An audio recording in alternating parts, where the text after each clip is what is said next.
माध्यमिक आदर्श विद्या मंदिर आदर्श नगर की ऑनलाइन कक्षाओं में आप सभी विद्यार्थियों का हार्दिक स्वागत। आज हम पढ़ने जा रहे हैं 12वीं कक्षा की राजनीतिक विज्ञान का पहली इकाई, जिसकी प्रमुख अवधारणा है। पहली अवधारणा है न्याय। देखिएगा, जस्टिस। हम पढ़ते हैं राजनीति।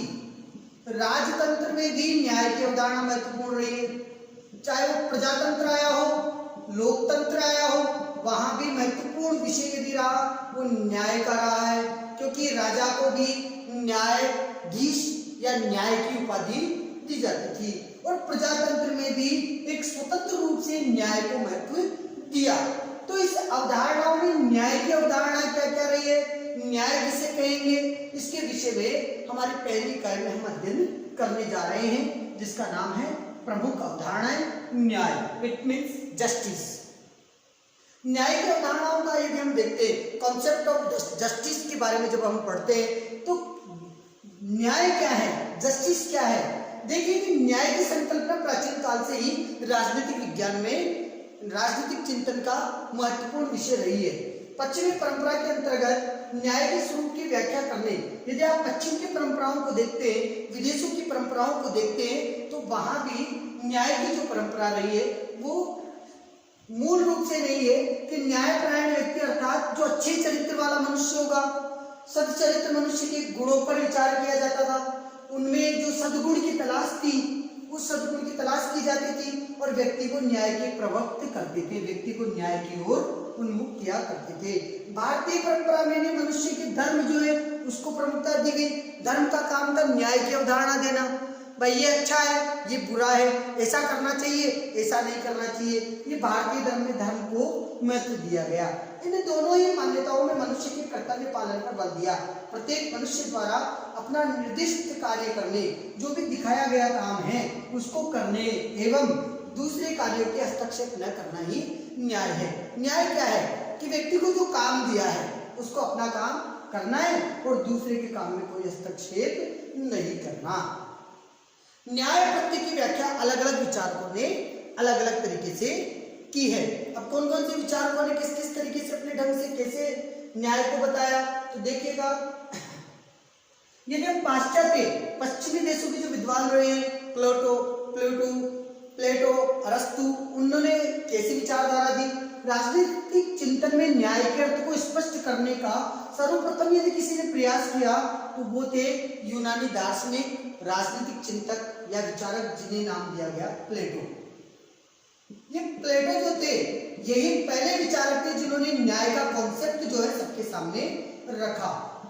कॉन्सेप्ट ऑफ जस्टिस के बारे में यदि किसी ने व्याख्या की है शुरुआत में, तो उन्होंने प्लेटो ने की है। प्लेटो ने अपनी एक पुस्तक लिखी और उस पुस्तक में रिपब्लिक नामक एक पुस्तक लिखी और उस पुस्तक में कहीं ना कहीं प्लेटो ने न्याय प्रत्यय की अवधारणा को समझाया।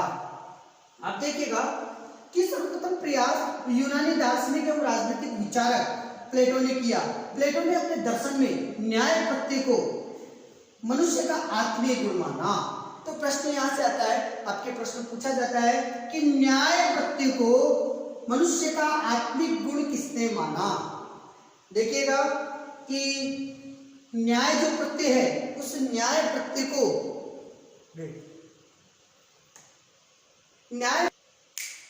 प्लेटो ने अपने दर्शन में न्याय प्रत्यय को मनुष्य का आत्मीय गुण माना।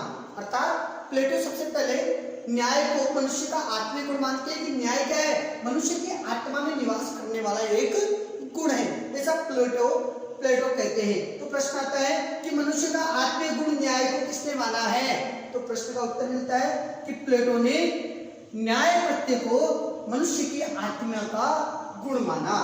अब वो क्या कहते हैं इसके विषय में देखिएगा कि उनके अनुसार यह वह है सद्गुण है जिससे प्रेरित होकर मनुष्य सबकी भलाई में अपना भला ढूंढता है। वो कहता है कि सर्वे भवन्तु सुखिनः, सर्वे सन्तु निरामया, सर्वे भद्राणि पश्यन्तु मा कश्चित् दुर्भाग् भवेत्। ये नीति जो फॉलो की गई, ये हमारे भारतीय संस्कार थे, ये हमारी भारतीय संस्कृति थी। लेकिन प्लेटो ने भी उस न्याय प्रत्यय की अवधारणा को ये कहा कि ये मनुष्य का आत्मीय गुण है। वो क्या करता है, प्लेटो कहते हैं कि ये वो गुण है, ये वो अच्छा गुण है जिनसे प्रेरित होकर के मनुष्य जो है भलाई के प्रति जो है वो प्रेरित होता है, सबकी भलाई करता है और उसी में अपना भला ढूंढता है। प्लेटो से लेकर के अभी तक सभी चिंतकों ने न्याय के महत्वपूर्ण को राजनीतिक और नैतिक प्रत्यय माना। एक तरफ न्याय व्यक्ति का निजी चारित्रिक गुण है, एक तरफ न्याय की बात करें तो ये व्यक्ति का निजी चारित्रिक गुण है, निजी चारित्रिक गुण है भाई। दूसरी तरफ न्याय क्या है, राजनीतिक समाज का वांछनीय गुण माना गया। एक तरफ तो क्या व्यक्ति के आत्मिक गुण है, स्वाभाविक रूप से उत्पन्न होता है। दूसरा क्या कि समाज को आवश्यकता है न्याय की, ऐसे सद्गुण की, ऐसे अच्छे विचारों की समाज को भी आवश्यकता है। तो समाज के लिए तो ये वांछनीय है, आवश्यक है, और व्यक्ति के लिए क्या है, ये उसका चारित्रिक गुण है। दोनों में ये अंतर है, ये माना गया। यदि आगे की बात करें कि न्याय नैतिक, सामाजिक और राजनीतिक निर्णय को प्रभावित करने वाला तत्व है। मध्यकालीन जो ईसाई विचारक हुए जिनका नाम था ऑगस्टाइन जो है और एक्विनास ने न्याय को अपने ढंग से व्याख्या की। आधुनिक चिंतन के प्रारंभिक चरण में हॉब्स, ह्यूम, कार्ल मार्क्स की जो मार्क्सवादी विचारधारा थी, कार्ल मार्क्स, कांट और मिल ने अपने चिंतन को न्याय में प्रमुख स्थान प्रदान किया। समकालीन विचारकों में जॉन रॉल्स ने न्याय को नवीन स्वरूप में प्रस्तुत किया। तो आप देखिएगा कि ये सभी विचारक जो हैं जिन्होंने न्याय की अवधारणाओं को समझा, जिनमें मध्यकाल में ईसाई विचारक ऑगस्टाइन व एक्विनास नाम के विद्वान हुए जिन्होंने न्याय की अवधारणा को व्याख्या की। आधुनिक चिंतन की बात करें तो प्रारंभिक चरण में हॉब्स हो गए, ह्यूम हो गए, कार्ल मार्क्स हो गए, कांट हो गए और मिल, ये जितने भी विचारक हुए, Kant, Mill, Karl Marx, Hobbes, ये जितने भी विचारक हुए इन्होंने भी अपनी न्याय की अवधारणाओं को बात रखी। और वर्तमान काल की बात करें, समकालीन विचारकों में जॉन रॉल्स ने न्याय को नवीन स्वरूप में प्रस्तुत किया। आगे बढ़ते तो जो सबसे पहले न्याय की अवधारणा देने वाले विद्वान थे वो थे प्लेटो का न्याय संबंधी विचार, the Plato concept of justice. Plato का न्याय के प्रति क्या कॉन्सेप्ट रहा है, प्लेटो न्याय के विषय में क्या कहते हैं, प्लेटो की न्याय का तात्पर्य क्या है। चूंकि मैं पूर्व में आपको बता चुका हूं कि प्लेटो ने न्याय को एक सद्गुण माना है। क्या माना है, सद्गुण। न्याय क्या है कि मनुष्य का आत्मीय गुण है, सद्गुण है, जो मनुष्य की आत्मा के अंदर स्वाभाविक रूप से यकायक या अनायास उत्पन्न हो जाता है। और प्लेटो ने इसी को देख करके काम किया। पूर्व में आपने पढ़ा होगा कि प्लेटो कहते हैं कि व्यक्ति अपना काम करता है, खुद का काम करता है, दूसरे के काम में हस्तक्षेप नहीं करता, वही न्याय कहलाता है। यहाँ भी वही बात है कि प्लेटो का न्याय से तात्पर्य प्रत्येक व्यक्ति द्वारा अपना निर्दिष्ट कार्य करना और दूसरे के कार्य में हस्तक्षेप नहीं करना। प्लेटो ने न्याय को एक वास्तविकता में मौलिक गुण माना है, मौलिक सद्गुण मानते हुए कहा है कि हम सभी अपेक्षाकृत हितों में को साधने में सहायक है, कि ये एक सद्गुण है और इस सद्गुण के हम सभी अपेक्षित जो हित है उससे हम सहायक बन सकते हैं। और पूर्व मैंने आपको एक प्रश्न पूछा भी था, यहाँ प्रश्न बनता है कि प्लेटो के द्वारा रचित पुस्तक का नाम क्या है, या माध्यमिक शिक्षा बोर्ड पूछेगा रिपब्लिक नामक पुस्तक की लेखक कौन है। रिपब्लिक नामक पुस्तक की लेखक किसने की, प्लेटो ने की।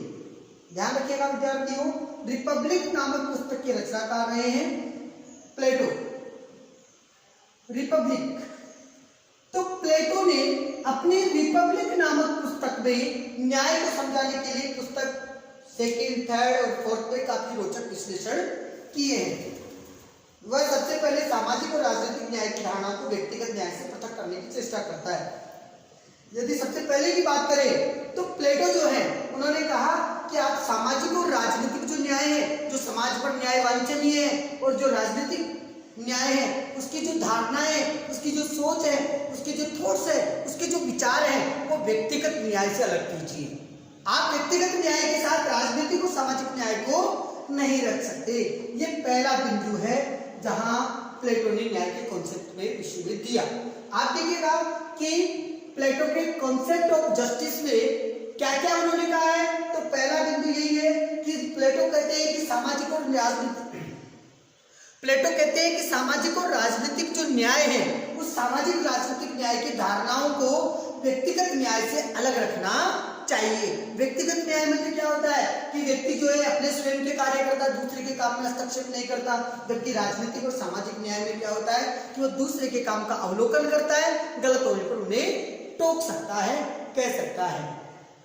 ऐसा इसमें बताया। आगे बात करते हैं कॉन्सेप्ट में।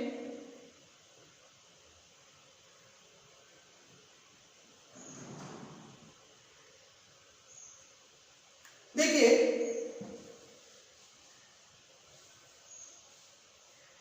एबेस्टीन ने लिखा है कि न्याय के विचार विमर्श में प्लेटो के राजनीतिक दर्शन के सभी तत्व निहित है। एबेस्टीन जो है वो प्लेटो के न्याय विचार के बारे में एक अपनी परिभाषा देते हैं। वो कहते हैं कि न्याय के विचार विमर्श में प्लेटो के राजनीतिक दर्शन के सभी तत्व विद्यमान हैं। न्याय के विचार की बात करें तो न्याय के विचार में जो प्लेटो हैं उनके द्वारा दिए गए जितने भी दर्शन हैं, राजनीतिक दर्शन, वो सब तत्व न्याय की विचारधारा में आ जाते हैं। इंग्लिश में दिया गया है, in the discussion of justice all elements of the Plato's political philosophies and concept content एबेस्टन।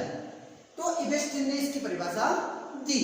प्लेटो न्याय के दो रूप मानते हैं। देखिए अगला बिंदु आता है, प्लेटो के कितने रूप, न्याय के कितने रूप है? दो रूप। प्लेटो के न्याय के दो रूप है जिनमें एक व्यक्तिगत, दूसरा सामाजिक या राज्य से संबंधित न्याय है। मैंने पूर्व में कहा है कि प्लेटो जो है उन्होंने अपनी न्याय की अवधारणा में कहा कि राजनीतिक और सामाजिक जो अवधारणाएं हैं उन्हें व्यक्तिगत अवधारणाओं से अलग रखना चाहिए। तो इनके इसका मतलब है कि प्लेटो ने दो रूप बताए हैं। एक तो व्यक्तिगत अवधारणा हो गई न्याय की, दूसरी अवधारणा हो गई सामाजिक और राजनीतिक। तो एक तो व्यक्तिगत और दूसरा सामाजिक और राज्य से संबंधित न्याय, ये दो अवधारणाएं हैं। पूर्व में कहा कि दोनों को अलग अलग रखना चाहिए। तो इस तरीके से न्याय के दो रूप उन्होंने बताए। तीसरा कहता है कि प्लेटो की मान्यता थी कि मानवीय आत्मा के तीन तत्व पाए जाते हैं। प्लेटो कहते हैं कि आत्मा जो है ना मानव की, ये आत्मा के तीन तत्व हैं। और आपने पढ़ा भी होगा ईगो, सुपर ईगो, ऐसे भी तत्वों में आत्मा के तीन रूप बताए हैं। प्लेटो की मान्यता थी कि मानवीय आत्मा में तीन तत्व पाए जाते हैं। पहला होता है बुद्धि, दूसरा होता है शौर्य और तीसरा होता है तृष्णा। बुद्धि से क्या करता है व्यक्ति? अपनी बुद्धिमत्ता से अपने काम साधने का काम करता है। उस काम के लिए शौर्य का होना भी आवश्यक है और फिर उस कार्य के प्रति उसकी लालसा भी होनी आवश्यक है। इस तरीके से उन्होंने बुद्धि, शौर्य और तृष्णा, इन तीन का रूप दिया। मैं आपको पूर्व में बता चुका हूं और फिर बताता हूं कि विद्यार्थियों, किसी भी कार्य को करने के लिए व्यक्ति के मन में बुद्धि, शौर्य और तृष्णा, इन तीनों की होने की आवश्यकता है। और देखिए कि मानवीय आत्मा में तीन तत्व पाए जाते हैं। ऐसा किसने कहा? प्लेटो ने। तो प्रश्न आता है कि प्लेटो ने मानवीय आत्मा के कितने तत्व बताए? प्लेटो ने मानवीय आत्मा के तीन तत्व बताए हैं, बुद्धि, शौर्य और तृष्णा। तो आप लिख सकते हैं इसको ऐसे बना करके, प्लेटो के अनुसार न्याय की अवधारणा में आत्मा के तीन तत्व, तीनों तत्वों का आप ऐसे एक्सप्लेन कर सकते हैं। पहला बुद्धि, दूसरा शौर्य और तीसरा तृष्णा। जब आप बुक्स में करेंगे प्रश्न आ जाता है प्लेटो की न्याय अवधारणाओं को लिखिए, तो आपको उन अवधारणाओं को लिखने के लिए इसको जो है कहीं कहीं डायग्राम बना करके भी आपको लिखना है, ताकि डायग्राम बनाने से एक तो इसमें आपको ये फायदा है कि वो अलग से अट्रैक्ट करता है। जब विद्यार्थी अपनी कॉपी को अट्रैक्टिव बनाता है तो यकायक जो है वो टीचर्स जो है उसका अट्रैक्शन पहली बार में वो ले पाती है। कहते हैं फर्स्ट इम्प्रेस लास्ट इम्प्रेस। तो पहला इम्प्रेस पड़ता है कि उसकी बुक्स जो है वो अट्रैक्टिव है। तो इस तरीके से आप उसको अट्रैक्टिव बना सकते हैं। इन तीन तत्वों की मात्रा के अनुसार ही वह राज्य और समाज में तीन वर्ग स्थापित करता है। इन तत्वों की जो मात्रा, जिसमें जितनी मात्रा है, जैसे मान लीजिए किसी में वीरता का भाव है तो उसको राजा बना दिया। तो ऐसे करके कहते हैं कि अलग अलग तरीके से इसके आधार पर राज्य और समाज में तीन वर्ग किए। पहला वर्ग शासक वर्ग था, जिसमें बुद्धि का अंश सर्वाधिक पाया गया। पहले राजा बने जिनमें बुद्धि बहुत ज्यादा थी। दूसरा सैनिक वर्ग आया जिनमें ताकत ज्यादा थी। रक्षक वर्ग शौर्य ज्यादा था, साहस ज्यादा था, अपेक्षाकृत अधिक मात्रा में था। और तीसरा जो उत्पादक थे या सहायक वर्ग जिनमें प्राप्त करने की इच्छा थी, अधिक धन कमाने की लालसा थी, वो इंद्रिय तृष्णा और इच्छा तत्व की अधिकता के कारण पाई जाती है। और सभी मनुष्यों में तीन तत्व न्यूनाधिक मात्रा में पाए जाते हैं। आप देखिएगा कि मैं आपको सामान्य शब्दों में प्लेटो के उस विषय ज्ञान के बारे में बताऊं तो प्लेटो कहते हैं कि वर्ग के तीन वर्ग जो है उन तीन वर्गों को तीन गुणों के आधार पर माना गया। मतलब एक मानवीय मनुष्यता में समाज और राज्य ने तीन वर्ग स्थापित किए और तीन वर्ग जो है वो आत्मा के तीन तत्वों के आधार पर स्थापित किए। आत्मा का पहला तत्व उन्होंने कहा बुद्धि, तो इसका मतलब जो पहला राजा जो था वो बुद्धि वर्ग से आया, उसमें सर्वाधिक बुद्धि होती थी तो उसको राजा बनाया गया। दूसरे में वीरता का भाव ज्यादा था, ताकत ज्यादा थी तो उसको सैनिक वर्ग में लिया गया। और तीसरा जो है वो अधिक धन कमाने की इच्छा रखता है, तृष्णा का भाव था तो उसे तीसरे वर्ग में डाला गया जो कि उत्पादक या कहीं न कहीं जो है उत्पादक या सहायक वर्ग में इंद्रिय तृष्णा की बात करता है। ये मानवीय गुण है और मनुष्य में ये कम या ज्यादा पाए जा सकते हैं। अब देखिए कि परंतु जिस तत्व की मात्रा प्रधान रूप से पाई जाती है उसके सद्गुणों में प्रवृत्त कर देता है। जिसमें जैसा गुण है, जैसे मान लीजिए कि सब में थोड़ा थोड़ा तो होगा लेकिन बुद्धिमत्ता ज्यादा है, किसी में ताकत ज्यादा है, जिसमें जितना गुण ज्यादा है उसको उसी वर्ग में रख दिया गया। प्लेटो का न्याय को आत्मा का मानवीय सद्गुण मानते हैं। न्याय का आत्मा का मानवीय सद्गुण मानते हैं।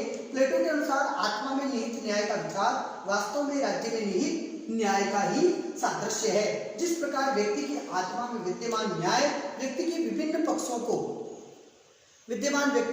पक्षों में संतुलन स्थापित करता है, उसी भांति राज्य में भी व्याप्त न्याय समाज के तीन जो वर्ग हैं उन तीनों वर्गों में भी कहीं न कहीं सामंजस्य स्थापित करते हैं।